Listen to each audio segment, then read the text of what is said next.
विचार करा तुम्ही, त्याला आई नाही, त्याला वडील नाही, त्याला आजी नाही, त्याला आजोबा नाही, आपल्याला सगळं आहे तरी आपण आई वडील वागत नाही. दुसरी आई आणि माझ्या वडिलांनी सेकंड मॅरेज केलं. मला 3 मामाचे गाव, एक मामाचं गाव आहे बोरखेडा, तिथे माझा जन्म झाला. एक मामाचं गाव जिने मला आईने मोठं केलं, हे मामाचं गाव आहे पाटसरा, तालुका अमळनेर.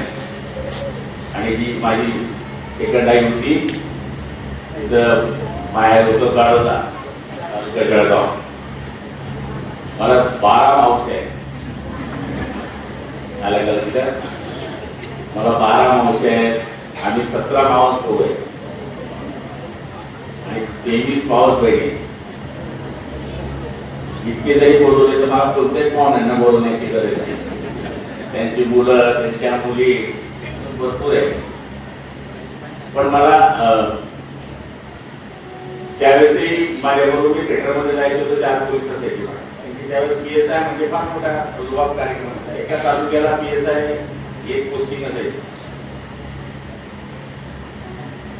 आणि माझं जीवन खूप सुंदर गेलं.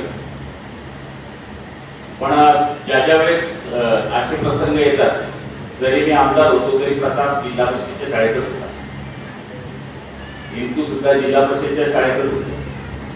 फक्त हा लहान जो होता याला आम्ही कोळपेवाडीला टाकलो KG ला. नंतर तो मान स्कूलला शिकला, नंतर तो इंजिनियर झाला. पण आमचा जो टच आहे तो पहिलेपासून गरिबी वाढल्यामुळे हे आमच्या लक्षात राहतं की आपण हे काम केलं पाहिजे. आणि मला तरी असं वाटतं की आता हे 792 जे मुलं आहेत यांचं उद्याचं स्वप्न बघण्याचा प्रयत्न आम्ही करतोय. ते तर करणारच आहे, पण आम्हाला असं वाटतंय की हे 792 मुलांचं स्वप्न हे GPS आपल्या डोळ्यामध्ये बघतंय की हे मुलं पुढे मोठे झाले पाहिजे. आई वडिलांची माया ही जगात कोणी घेऊ शकत नाही. मला आठवते ज्यावेळेस मला पोलिसांनी पकडलं आणि मला जेलमध्ये जायचं होतं, तेव्हा मी आईला सांगून गेलो होतो आजच्या दिवशी सकाळी. म्हणजे मी आता जातो, मला पकड वाढत होता तेव्हा एक केसमध्ये, सगळ्याला माहिती आहे. सकाळी मला पकडलं आणि संध्याकाळी 1 वाजली. आपल्या सगळ्या जिल्ह्याला माहिती आहे. आम्ही हे जे करतो हे सहज शो प्रसिद्धी, काही लोकांनी तर 1-2 गोष्टी केल्या की एवढी प्रसिद्धी करतात की त्याचा अंदाज नसतो. पण आम्ही जे करतो हे आमच्यावरही बरेच प्रसंग असे आयुष्यात आलेले आहेत की ते करण्याचा प्रयत्न करत असतो. सांगायला काही अडचण नाही. आमची आई PSI ची पत्नी असताना सुद्धा आमच्याकडे त्यावेळेस 50-60 एकर जमीन होती आणि मला शेतीचं माहिती काय तिथे फौजदार बाबा जायचे, तिथे मी जायचो. त्यांची पत्नी, तिथे माझी शाळा. माझी 5वी इंग्लिश मीडियम स्कूल बडगावला झाली. मी सावजाला शिकलो, आरामला शिकलो, मुक्ताईनगरला शिकलो. त्यामुळे माझं पाळीची मला तुझं भाषा पण येत नव्हती. ही परिस्थिती, माझी स्वतःची भाषा येत नव्हती. पण गावात आल्यामुळे मी भाषा हळूहळू शिकलो. आणि एक काळ तर असा होता की ज्यावेळेस काका वारले, फौजदार काका, त्यावेळेस आमची अशी परिस्थिती होती की आईचं पेन्शन मिळत नव्हतं. काही कागदांमुळे वाघ गावाचे ट्रेजरी ऑफिसर होते, त्यांची पहिली भांडण झाली मी 10वीत असताना. आणि त्यावेळेस इतकं असल्यावर सुद्धा आम्ही पाडव्याच्या दिवशी चटणी भाकरी खाल्ली होती. ते आजही डोक्यातून निघत नाही, ते निघूही शकत नाही. त्यामुळे मी नेहमी आपल्या कार्यकर्त्यांना, कुटुंबियांना, स्वकीयांना, मित्रांना, नातेवाईकांना एकच सांगत असतो की जीवनामध्ये कितीही आलं तर गर्व आपल्याशी येऊ देऊ नका. बाकी सगळं आपल्या मागे उभं आहे. परिस्थिती बदलत नसते, परिस्थिती बदलत असते, परिस्थिती बदलत नसते. हा जो डोक्यातला विषय आपल्या डोक्यात आहे तो सगळ्यांनी काढला पाहिजे. गरिबीच्या शिक्षणातून अडचणीचे ज्या वाटा आहेत त्या आम्ही दूर करण्याचा या ठिकाणी प्रयत्न करत आहोत. आणि मला खात्री आहे याच्यामध्ये 60 विद्यार्थी असे की ज्यांना आई नाही, वडील नाही, त्यांचे आई वडील आता आपण सगळेजण आहोत. असं जर प्रत्येकाने ठरवलं तर ह्या मुलांचं काम एवढं होऊन जाईल. आणि सगळ्यात श्रीमंत माणूस कोण? एखाद वेळेस वडील गेले तरी चालेल, पण ज्याला आई आहे तो सगळ्यात श्रीमंत माणूस आहे असं मला वाटते. ती भुकेला राहील पण आपल्या मुलाला पहिलं ती खाऊ घालेल नंतर खाईल अशी आपली आई आहे. त्यामुळे मी नेहमी कंपनीला हे सांगत असतो की बेटा तुम्ही पहिले आई बाबा म्हणा मग साईबाबा म्हणा. पहिले आई बाबा म्हटल्याशिवाय तुम्हाला साईबाबाच प्राप्त होऊ शकत नाही. पण आज मॅडम आपण बघतोय की वृद्धाश्रम हा जो कन्सेप्ट आहे इथे आपण जर नजर टाकली मी 2-3 दिवसात मला भेटली आणि आमचा पुढचा प्रयोग तोच आहे. 2-3 गोष्टी आम्हाला आयुष्यात करायच्या आहेत. एक मला वृद्धाश्रम करायचं आहे, अनाथ मुलांकरता एक करायचं आहे आणि एक हॉस्पिटल करायचं आहे. त्यामुळे या 3 गोष्टी करण्याचं माझं आयुष्यामधलं स्वप्न आहे. आणि माझा GPS परिवार, या GPS परिवारामध्ये वेगळ्या वेगळ्या जाती धर्माची मुलं आहेत, वेगळ्या वेगळ्या व्यवसाय करणारी मुलं आहेत आणि हे दिवसभर डिवोटेड मुलं आहेत, सगळे काम करत असतात. आता आमचा कालचा कार्यक्रम दिवसभर मॅडम नेत्र तपासणीचा होता आणि काल आम्ही 70 लोक मुंबईला पाठवले. आता उद्या आमचं पाळजीला आणखी शिबिर आहे. उद्या आमची इथून पाळजीहून 110 लोक आमचे डोळे करता ऑपरेशन करता मुंबईकडे रवाना होणार. आमची 2 लक्झरी ह्या कंटिन्यू मुंबई टू जळगाव प्रवास करत असतात आणि आता त्याच्यामध्ये जे चष्म्यांचे नजरे जे निघालेले आहेत त्यांचे चष्मे बनवण्याचं काम वेगळं चालू असतं. त्यांचा एक कार्यक्रम आठवड्यामध्ये आमचा होत असतो की त्यांच्या घरपोच आम्ही चष्मे देत असतो. म्हणजे कामं इतके आहेत. लोक म्हणतात की आम्हाला समाज सेवा करायची आहे, आम्हाला अमुक अमुक करायचं आहे, मग काय केलं पाहिजे. इतकं आहे फाटलेलं की तुम्ही शिवू शकत नाही, एवढं जगामध्ये फाटलेलं आहे. पण त्याच्याकरता प्रत्येकाने मेहनत घेतली पाहिजे आणि GPS परिवार निश्चितपणाने ती मेहनत घेतो. आज जळगाव जिल्ह्यामध्ये 600 पेक्षा अधिक अनाथ आणि 10,000 पेक्षा अधिक एकल पालकांची मुलं आहेत. या मुलांचं शिक्षण थांबू नये याच्याकरता शासनाच्या योजनेचा लाभ मिळावा याकरता, रोजगार व्यवसायाची संधी मिळावी याच्याकरता आपण 4 कोटी रुपयाचा प्रकल्प आता हाती घेत आहोत. याच्यामध्ये रोजगाराची संधी आपल्याला या ठिकाणी मिळणार आहे आणि हे करण्याकरता आपल्या सगळ्यांचं सहकार्य आम्हाला या ठिकाणी 100% मिळणार आहे. आता बऱ्याच गोष्टी सांगण्यासारख्या आहेत पण आता जास्त बोलणं उचित होणार नाही. ही बच्चू कंपनी जी आहे ती 3 वाजेपासून आलेली आहे, बरोबर? किती वाजता आले?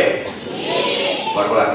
हे 3 वाजता ही सगळी बच्चू कंपनी आलेली आहे आणि आम्हाला असं वाटतं की हे तो मुलगा आता आपल्या समोर गाणं म्हटलं. विचार करा तुम्ही की त्याला आई नाही, त्याला वडील नाही, त्याला आजी नाही, त्याला आजोबा नाही. आपल्याला सगळं आहे तरी आपण आई वडील वागत नाही. काय वाईट परिस्थिती. काही तर आम्ही डोळ्यासमोर सांगतो काय खाणार ती म्हातारी, अर्धी भाकर खाणार आणि संध्याकाळी अर्धी भाकरी खाणार, ते सुद्धा देणार. वाटे इतके पडतात मॅडम. 2 मुलं असतील तर 6 महिने म्हणतात की तू 6 महिने आई वडील तू वाग, 6 महिन्यानंतर लहान वागेल. असं गावात आहे आमच्या काही ठिकाणी. गावात आम्ही बघतो 2 मुलं आहेत, आई वडील आहे, दोघं मुलं सांगतात 6 महिने हा वागवेल तुम्हाला, 6 महिने वागवेल. तुम्ही काय एसटी बस आहे का 6 महिने या गावात जाईल, 6 महिने या गावात जाईल. इतकं वाईट आहे. त्यामुळे संस्कार करणे ही अत्यावश्यक काळाची गरज आहे आणि एकत्र कुटुंब पद्धती तर आता जवळपास संपण्यात गेलेल्या आहे आणि मला तरी असं वाटतं की हाच आपला आता परिवार आहे. या परिवाराची सेवा करणे खूप आहे करण्यासारखं. ज्याला करायची इच्छा आहे खूप करू शकतो. आता आमचं दिवसभर GPS चालू असतं. सकाळी उठलं की मुलांचं वेगळा एक उपक्रम असतो. दुपारी आमची 200 टिफिन सिस्टीम आहे. गावामध्ये आम्ही 200 लोकांना रोज टिफिन देतो, ज्याला कोणी नाही. 2 हे आता सोपं नाही आहे. आपण 5 जणांना जेवण खायला तर नुसतं 2 पाहुणे आले तर आपण नाक म्हणतो. रोज 200 लोकांना पाऊस राहू दे, ऊन राहू दे, काही राहू दे, आमच्या गावात पोचणार. तर सांगायचा अर्थ असा की तुम्ही पण काहीतरी करा. बऱ्याच लोकांकडे पैसे पण काढायची जात नाही. मग मेल्यावर काय होतं ते मी एक उदाहरण सांगतो ना. नेहमी की एक माणूस होता की त्याच्याकडे खूप पैसा होता. इतका पैसा, आयुष्यभर त्यांनी पैसा पैसा पैसा खूप पैसा कमवला. मग यमराजाने ठरवलं की आता याचा नंबर आहे. यमराजाने सांगितलं की आता 15ची लिस्ट तयार आहे यमराजा त्याची घरी गेला, चल बाबा आता तुझा आज नंबर आहे.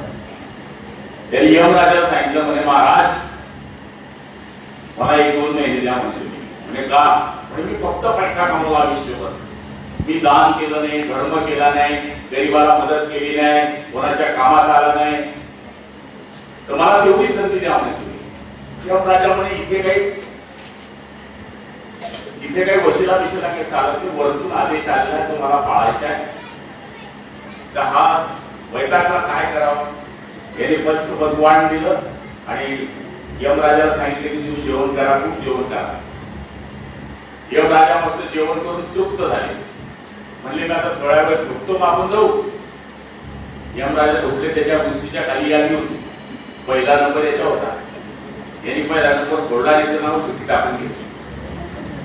यमराजा झोपेतून उठले, अरे दा म्हणे बाबा तू फार सेवा केली, आता मला तुझी खूप दया आली म्हणे, मी वरतून देणार होतो म्हणे तुला, पण आता खालून नंबर लावतो म्हणजे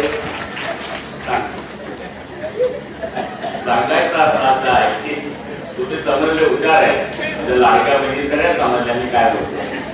यमराजाला पटवायला गेला की माझं कौतुक घालू म्हणून नंबर कट केला, खाली टाकलं नाव. यमराजा म्हणे आता तू एवढं कौतुक घातलं हो, वरतून तुझंच पहिलं नाव होतं पण तुला मी येणार होतो, पण आता काय करतो वरतं जाऊ देतो, खालून देतो, पण खाली नाव टाकून ठेवतो, त्याच्या प्रारंभात वरतीच जायचं होतं. म्हणून माझं म्हणणं एकच आहे की प्रत्येकाने आपल्या खिशातील आपल्या कमाईतील काही पैसा काही वस्तू रुपये अशा मुलांकरता किंवा गावातल्या गरीब माणसाकरता थोडी थोडी जरी मदत केली ना तर सरकारला, समाजाला, सगळ्यांना एक मोठी मदत होऊ शकते अशी मला या ठिकाणी खात्री वाटते. आपण दरवर्षी जे शेतकरी आत्महत्याग्रस्त शेतकरी असतात त्यांच्याकडे आता आपण पोळा येतो, तर पोळ्याचाही साहित्य होतो तो एक आपला वेगळा उपक्रम आहे. उपक्रम भरपूर आहे, ती सांगायची आता गरज नाही आणि जीपीएस हे सगळ्यांना माहिती पडलेलं आहे. पण आज आपल्या सगळ्या विद्यार्थ्यांना मी एकच सांगेन की जिद्दीने अभ्यास करा, खूप मोठे व्हा. कदाचित तुमच्यामध्ये कोणी डॉक्टर बसलेला आहे, कोणी वकील बसलेला आहे किंवा सीओ मॅडम सारखा कोणी IAS अधिकारी इथे बसलेला आहे असं मला या ठिकाणी वाटतं आणि तो व्हावा हीच पांडुरंगांनी प्रार्थना करतो. आपण सगळेजण मोठ्या संख्येने उपस्थित राहिलात, माझ्या मायवडील सुद्धा इथं मोठ्या संख्येने उपस्थित राहिल्यात, त्याबद्दल सगळ्यांचं खूप खूप आभार मानतो. सगळी प्रमुख मंडळी सुद्धा आमच्या तालुक्यातली सगळी मंडळी या ठिकाणी आली, तुमचं सुद्धा खूप आभार मानतो. राजकारण हे चालू राहील, राजकारणाकडे लक्ष देऊ नका, तुम्ही समाजसेवा करत राहा. खुर्ची तुमच्या मागे पळत येते, खुर्चीच्या मागे पळू नका. खुर्ची आपोआप तुमच्याकडे येईल जर तुमच्या मनामध्ये निष्प्रह काम करण्याची भूमिका असेल, सत्य काम करण्याची भूमिका असेल, तर आपल्या मागे सत्ताही आपोआप येईल. सत्ता आणण्याची गरज पडणार नाही. याचं कारण तुमचं चांगलं काम, तुमचं निष्प्रह काम, निष्कलंक काम याच्या मागे सुद्धा पांडुरंग उभा राहतो असा विश्वास मला आहे. आपल्या सगळ्यांचे खूप खूप आभार.